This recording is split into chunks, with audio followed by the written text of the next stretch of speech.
For months, nobody knew what Taysom Hill would do after leaving New Orleans. Would he retire, sign with another team, or walk away from football altogether? Now he's finally broken his silence, revealing where he stands and giving the clearest hint yet about what's next for the rest of his career. Let me catch you up. Training camp opened around the league this week, and for most teams that means fresh optimism, quarterback battles, and depth chart questions. For the New Orleans Saints, it meant something else entirely. On the first day of camp, the team put out a statement from Taysom Hill, and it landed like a gut punch to a fan base that had spent an entire offseason waiting for an answer. The Saints released a statement from Taysom Hill on the first day of training camp, where Hill said that a return to the team is not in the cards. 6 words, not in the cards. That's the phrase that's now everywhere. On sports talk radio, on fan forums, on every NFL account that covers the Saints. And it's the phrase that finally answers the question that had hung over the franchise since the season ended. Is Taysom Hill coming back? He isn't, but here's the part people are missing when they just skim the headline. Hill didn't say he's retiring. He didn't say he's done with football. What he actually said was far more complicated and far more human. Hill said in the statement that he's taken time this offseason to think carefully about what comes next for his family and himself, adding that he still doesn't have a clear answer about what the future holds. But he knows that returning to New Orleans is not in the cards. Read that again. He's telling 9 years of fans in the same breath that he doesn't know what he's doing next, but he knows for certain it won't involve the team that made him a household name. That's the reveal. That's what people have been waiting on. Not a retirement announcement, not a signing, a door closing on one chapter while the next one stays completely blank. He didn't stop there either. Hill said that as training camp begins, he didn't want his silence to be misinterpreted, and as hard as it is to put into words, he wanted to express his gratitude. That line matters because it tells you this wasn't a snap decision made overnight. This was a man who knew the internet would fill in the blanks if he didn't speak first. So he spoke. Now, the timing here is not an accident. Training camps are opening across the league right now. Rosters are being finalized,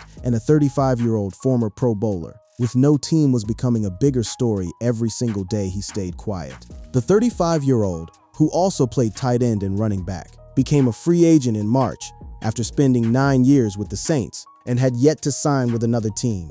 4 months of silence, 4 months of speculation, and then, right as camp doors opened, the statement drops. The Saints didn't just let this happen quietly either. They matched him. General Manager Mickey Loomis released his own statement the same day, and it reads less like a formal front office memo and more like a coach saying goodbye to a player he watched grow up in the building. Loomis said Taysom's career to that point as a member of the Saints organization had been remarkable in all facets, that his intelligence, unique athletic ability, versatility, and unselfishness had benefited the team in many facets over the 9 seasons, and that he'd been a great teammate, an excellent leader, and mentor. Then came the line that told you exactly how the organization feels about letting him walk. Loomis said they thank Taysom for all his great contributions and are confident a day will come when all of his accomplishments can be properly celebrated. That's not a goodbye you write for a role player. That's a goodbye you write when you know a chapter of franchise history just closed, and there's nothing left to negotiate. And it didn't stop with the front office. The Saints put together a farewell video for him, and they didn't hand the microphone to just anybody. The video was narrated by longtime Saint and incoming Pro Football Hall of Famer Drew Brees, and it showed off the highlights of Hill's versatility across 9 seasons. Think about what that means. The greatest quarterback in franchise history, a Hall of Famer, stepping in to narrate the send-off. That's the level of respect we're talking about here. This isn't a guy getting a quiet release form in the mail. This is a franchise cornerstone getting a full send-off on the very day camp opened, with the entire NFL watching. So now the fallout begins. Within hours of the statement dropping, football writers everywhere were trying to answer the same question fans were asking. What does not in the cards actually mean for a player who refuses to say the word retirement? Some people pointed straight to the money. The Saints are in a brutal cap situation, and Hill's number on the books was enormous. New Orleans currently has $6.3 million in cap space for 2026, with $112 million in dead money on the books, including $13.7 million of cap space going to Hill. That's not a typo. $13.7 million tied up in a guy who might not even suit up this season for anyone. When a team's books look like that, not in the cards isn't just an emotional decision. It's a financial inevitability that both sides probably saw coming for months. Others zeroed in on his health. Hill has struggled with several injuries over the last couple of seasons, playing just 8 games in 2024 and 13 games in 2025. 2 seasons, back-to-back, where he couldn't stay on the field for a full slate. That's the kind of trend that makes front offices nervous and makes players themselves start asking harder questions about what their bodies have left in the tank. But here's what nobody is disputing, no matter which angle they're coming from. Taysom Hill is walking away from New Orleans without a landing spot lined up. He became a free agent in March after spending 9 years with the Saints. And as of the statement, he still hadn't signed with another team. He is, right now, an unemployed 35-year-old football player who just publicly closed the door on the only team he's ever known, with training camps already underway around the league and no deal on the table. That's the reveal. That's the story breaking right now. A legend of one franchise, cutting the cord in public on the record, with zero clarity about what happens next. And to understand why this moment carries so much weight, you have to go back to where this whole run started. Because nobody, not even Hill himself, expected any of this when he first walked into the Saints building 9 years ago. To understand why Not in the Cards hits as hard as it does, you need to understand what Taysom Hill actually built in New Orleans. This wasn't a guy who showed up as a first-round pick with a red carpet welcome. He clawed his way into relevance from a starting position most players never recover from. Hill went undrafted in 2017, but he signed with the Saints as a UDFA later that year and ended up having a productive and unconventional career. Undrafted. Not a single team in the league thought he was worth a pick. He came out of BYU with a track record of injuries and a resume that didn't fit any traditional position group, and New Orleans took a flyer on him anyway. Nobody could have predicted what came next, because what Hill turned into wasn't really a position. It was a category of his own. Playing at quarterback, tight end, and wide receiver, Hill became the ultimate Swiss Army knife for the Saints offense. Teams built entire game plans around trying to guess where he'd line up on a given snap. Was he taking a direct snap, motioning out wide, lining up in line as a blocker? The defense never knew, and that uncertainty became a weapon in itself. Over his 9 seasons in New Orleans, Hill was called on in all kinds of goal line and short yardage packages. Thanks to his versatility and athleticism, he became the answer to a problem most teams didn't even know they had. What do you do with a player who can do everything just a little, and some things exceptionally well? And it wasn't just gadget play window dressing. The man actually played quarterback, and he won games doing it. He was a quarterback at BYU and played the position at times for New Orleans as well, going a combined 7-2 as a starter during the 2020 and 2021 campaigns while filling in at the position. 7 wins, 2 losses as a fill-in starter. That's not a trick play specialist.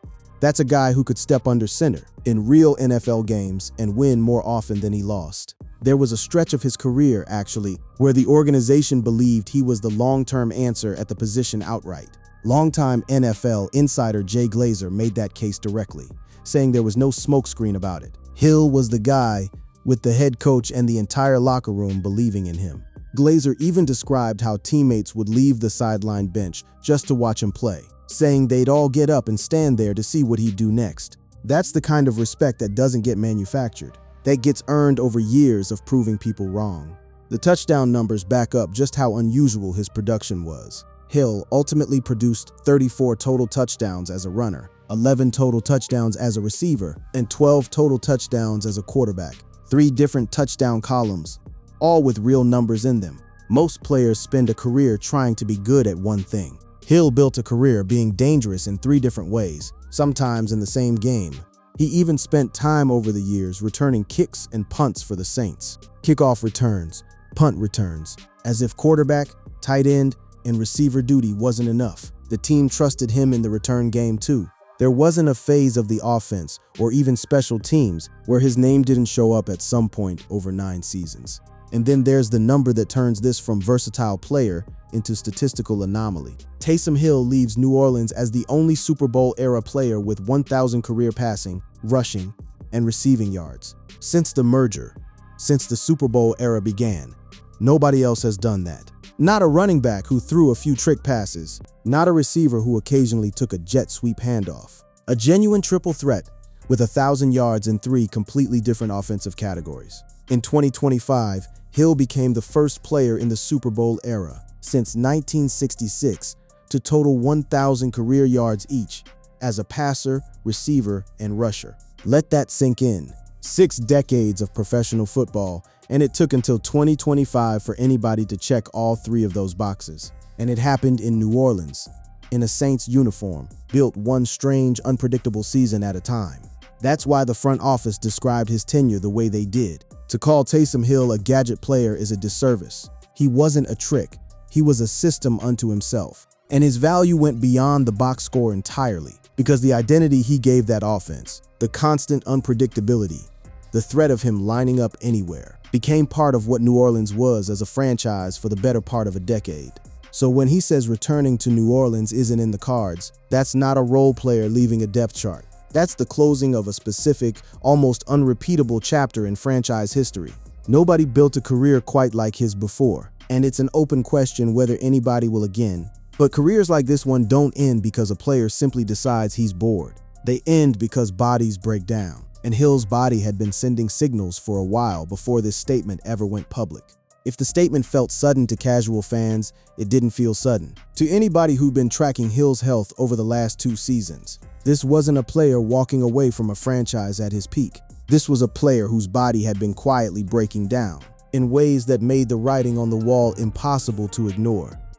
Go back to the tail end of a Saints season not long ago, and you'll find the moment everything started to shift. Hill was recovering from a torn ACL and carried nearly an $18 million cap hit for that season, making him a possible cap casualty for the Saints. A torn ACL at his age in a career built entirely on athleticism and unpredictability.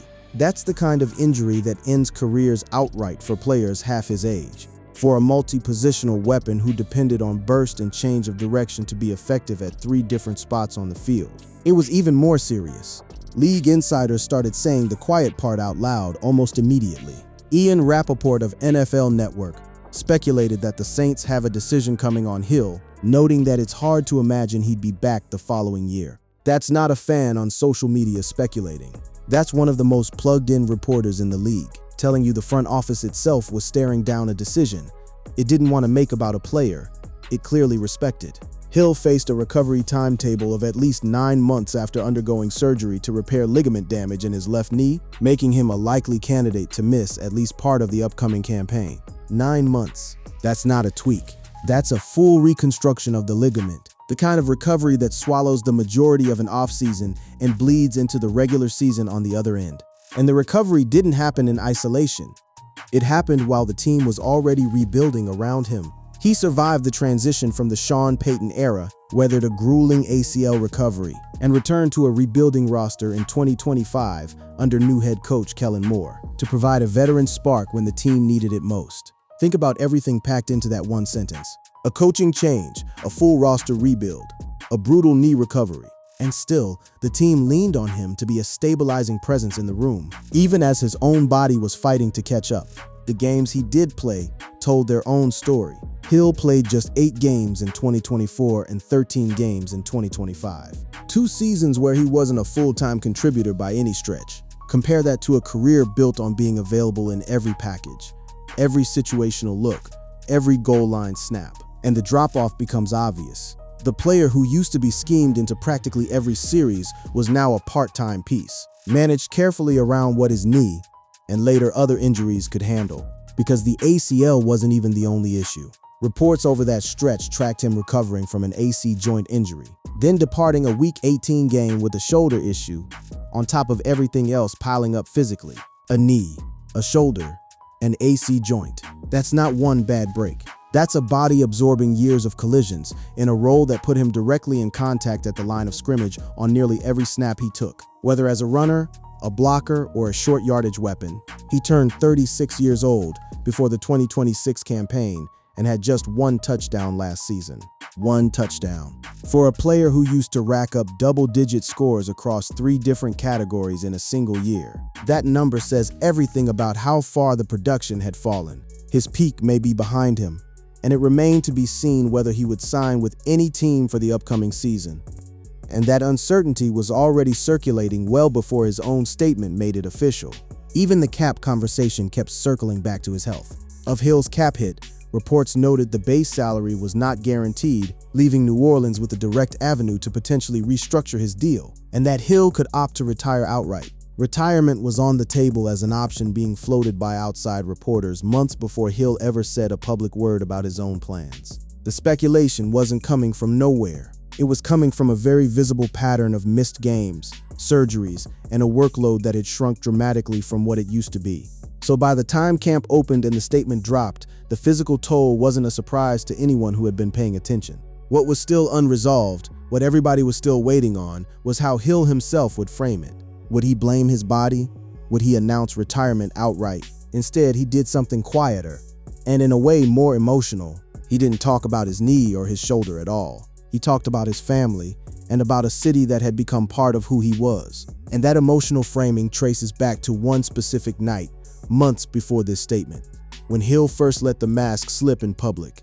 Long before the official statement, there was a moment that told you exactly how this was going to end. It happened on a Sunday afternoon in the Caesars Superdome, during what may have been the final home game of his career. And it's the moment that explains everything about the tone of his eventual goodbye. Taysom Hill held it together until the game was over. He said he was fine the morning before the New Orleans Saints home finale against the New York Jets, even when his wife Emily asked him how he was doing. That detail matters. His own wife was checking on him before kickoff, sensing something he wasn't ready to say out loud yet. On the ride to the Caesars Superdome, he felt nostalgic, thinking about his 9 seasons in New Orleans. The performance itself was almost poetic, given everything that would follow. In front of the media in the hour after the game, Hill got choked up, as he recalled a day in which he had 12 rushing attempts for 42 yards, 4 receptions for 36 yards, and a 38-yard touchdown pass to Chris Olave in a 29-6 win. A rushing line, a receiving line, a passing touchdown. On what may have been his final home appearance, he somehow found a way to touch the ball in all 3 of the categories that defined his entire career, one final time. And then, in the press conference, the emotion finally broke through. He paused to collect himself, apologizing before explaining that he didn't really feel any type of way that morning, but that on the drive to the stadium, he started thinking about the last 9 years and what they meant to him, his family, and the city. And that personally, he just tried to take it all in. That's not a scripted goodbye. That's a man getting caught off guard by his own emotions in real time, in front of reporters. Because 9 years doesn't just switch off because a contract is ending. He wasn't alone in that room either. Hill, like several others on the Saints roster, said he didn't know what the future held for him, since his contract was set to void in the offseason along with defensive end Cameron Jordan and linebacker Demario Davis, both 36 years old. 3 veterans, all facing the same uncertain door at the same time. Tight end Foster Moreau, whose contract voids as well, even left that same game with an ankle injury. An entire generation of Saints locker room leadership, all staring down the same unknown on the same afternoon. The stakes of that day weren't lost on the players either. That win might have been the final home game for Hill, since the Saints wouldn't make the playoffs and would play the final 2 games on the road. And Hill admitted that he and Jordan each had a large contingent of family in attendance at the game, just in case. Just in case. That's a phrase you use when you know deep down that a chapter might be closing, even if nobody's ready to say it aloud yet. It was a special day for me and my family, Hill said. A short line, but one that tells you where his priorities had already started shifting months before any public statement. He was already thinking in terms of family and legacy, not stat lines and depth charts. That emotional groundwork is exactly why the front office's handling of his situation afterward looked so different from a typical roster decision. Around that same stretch, General Manager Mickey Loomis made it clear he wasn't going to rush a legend out the door with a cold roster transaction.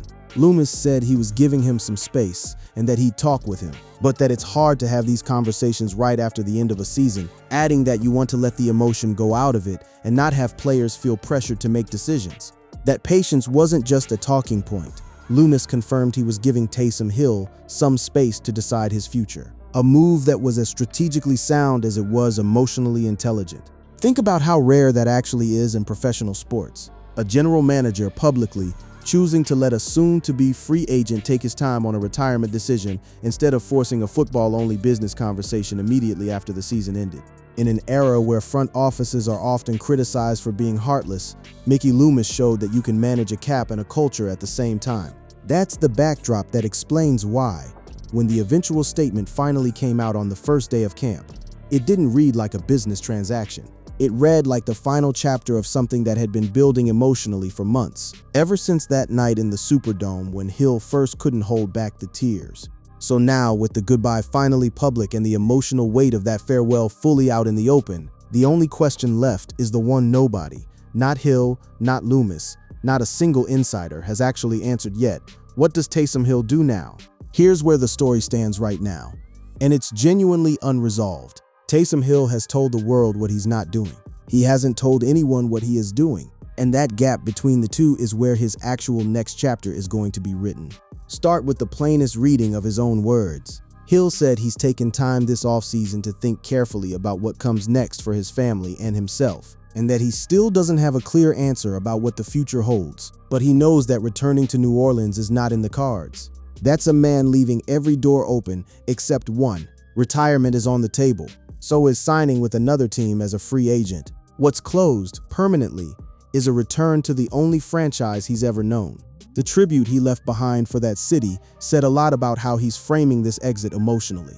He thanked the city of New Orleans, Saints owner Gayle Benson, his teammates, and the entire Saints organization before signing off with "Forever a Saint." Forever a Saint, not former, forever. That's a man drawing a hard line on his employment status while making sure nobody mistakes it for bitterness. Now, there's a version of this exact situation playing out with another NFL Hill at the very same time. And it's worth looking at as a point of comparison, because it shows just how differently players are choosing to handle this stage of a career. Tyreek Hill, no relation, has been openly discussing his own exit plan for a while now. And unlike Taysom, he's been specific about it. Tyreek Hill has said he's going for 10 seasons, that he plans to finish out his contract with the Dolphins and then call it quits, wanting to go into the business side and do so many things in his life. He's even named the industry. He said he really wants to get into the gaming space, get huge in that, and that he's using his platform to create a gaming team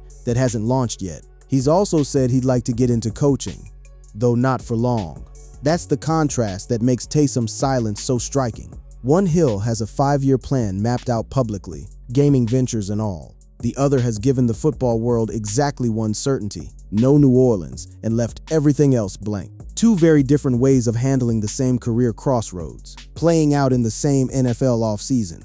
Back to New Orleans though, because the financial reality on that side of the ledger tells you why there was never really a version of this where Hill stayed. No matter how the emotional framing played out, New Orleans currently has $6.3 million in cap space for 2026, with $112 million in dead money on the books, including $13.7 million of cap space going to Hill. A team with that little flexibility simply couldn't have paid market rate to keep a 36-year-old coming off multiple major injuries on the roster, even if both sides wanted it. He had a 2025 cap hit of over $14 million, making him a potential candidate for a release or salary restructure. And that was before his own health made the decision partly for him. The business side of this was always pointing toward a parting of ways, no matter how the personal side of the story unfolded. He's made it clear that he doesn't want to play anywhere else. If he returns, it's likely for one last ride in black and gold. And if he retires, he walks away as one of the most unique icons in NFL history. That reporting, from before his own statement went public, essentially predicted exactly what happened. Except now we know the one last ride in black and gold option is off the table entirely. That leaves only two doors: sign somewhere new for a final act, or step away from football altogether. He remains unsigned as training camps begin, and his statement indicates that he and the Saints were unable to get a deal done. That's confirmation in plain terms that this wasn't Hill choosing distance from a team that wanted him back. This was two sides who tried and ultimately couldn't find common ground, whether that was about money, health, or simply what role he'd be asked to play going forward. His peak may be behind him, and it remains to be seen whether he will sign with any team for the upcoming season. That uncertainty is the entire story right now, not whether he's good enough to help somebody. His resume speaks for itself there, but whether any front office wants to take on the injury risk and the cap hit for a player who's shown he can still be dangerous, but only in flashes and only when healthy. What we do know is how this chapter in New Orleans will be remembered, regardless of what he decides next. After 9 seasons in New Orleans, Hill achieved a wild statistical monument, becoming the only player in the Super Bowl era to record over 1,000 yards passing, 1,000 yards rushing, and 1,000 yards receiving. That record exists no matter what happens from here. Whether he signs with a new team for one final run, or whether the cleats go in the closet for good, nobody can take that away from the resume. And the door the Saints left open for him tells you they're planning for a future where this isn't the last chapter of the story anyway. The organization said they're positive that a day will come when all of his accomplishments can be properly celebrated, the kind of language franchises reserve for a jersey retirement. A Ring of Honor induction, a moment down the road when the emotion of this exact week has had time to settle. For now, though, the story ends exactly where it started, with more questions than answers. He's not walking back into New Orleans. He hasn't said he's walking away from football. Somewhere between those two facts is a decision he's still working through, in private, away from cameras, with his family, on his own timeline. And until he's ready to share it, the rest of the league, and every fan who watched him build something nobody else ever has, is just going to have to wait.